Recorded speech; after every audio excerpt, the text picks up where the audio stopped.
What's the whitest thing you know? Whiter than the driven snow, whiter than the whites of your eyes? Sugar. Non-integrated, non-black, sweet sugar. But you see, there is a black man in your sugar. His name is Norbert Rillier. Norbert Rillier in 1846 invented a vacuum pan that revolutionized the sugar refining industry. Now, you have to dig to find that fact. I mean, it's not much history, but it's still history. Now, what do you stand in? In your shoes. Now, there's just you and your shoes, isn't it?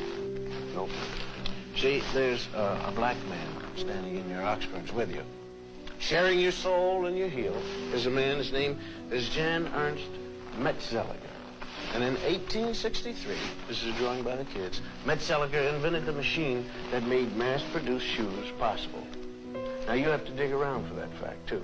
And again, it's not much history, but it's history.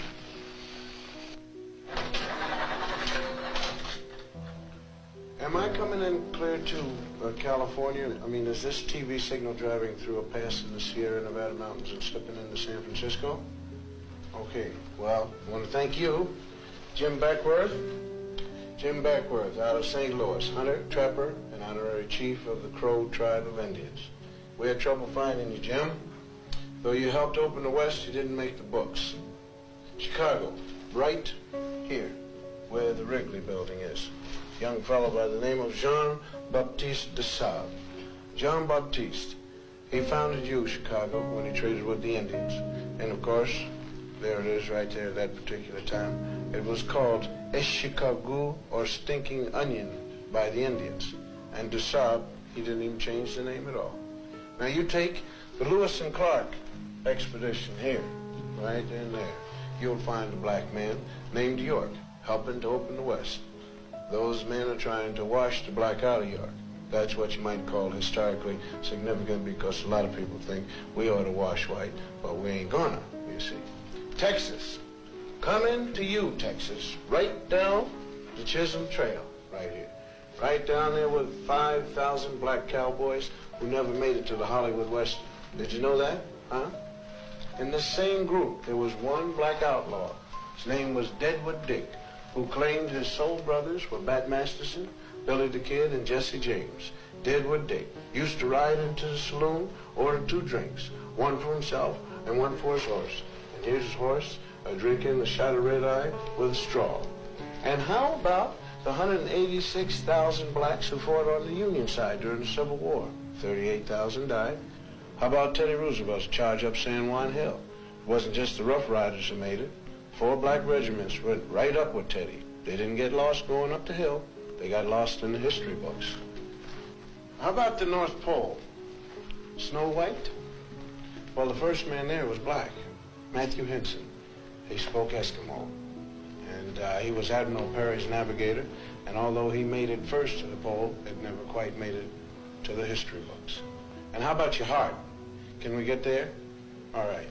Daniel Hale Williams first performed open heart surgery successfully. Now, this list could go on forever. Blacks who made it, blacks who made history, but who didn't get into the history text at all. And the strange thing is how little there is about us in the textbooks. Napoleon once said history is a fable agreed upon, and the fable agreed upon up to now is that American history is white on white. But sometimes we did get into the history books. All wrong. Now you take this one. The Growth of the American Republic, 1942 edition. Samuel Eliot Morrison, Henry Steele Commager. Quote, as for. This has to do with slavery. As for Sambo, Professor Morrison. Sambo, Professor Commager. As for Sambo, whose wrongs moved the abolitionists to wrath and tears, there is some reason to believe that he suffered less than any other class in the South from its peculiar institution. peculiar institution means slavery. Although brought to America by force, the incurably optimistic Negro soon became attached to the country and devoted to his white folks, unquote. Those lines were written by two Pulitzer Prize-winning white Northern professors.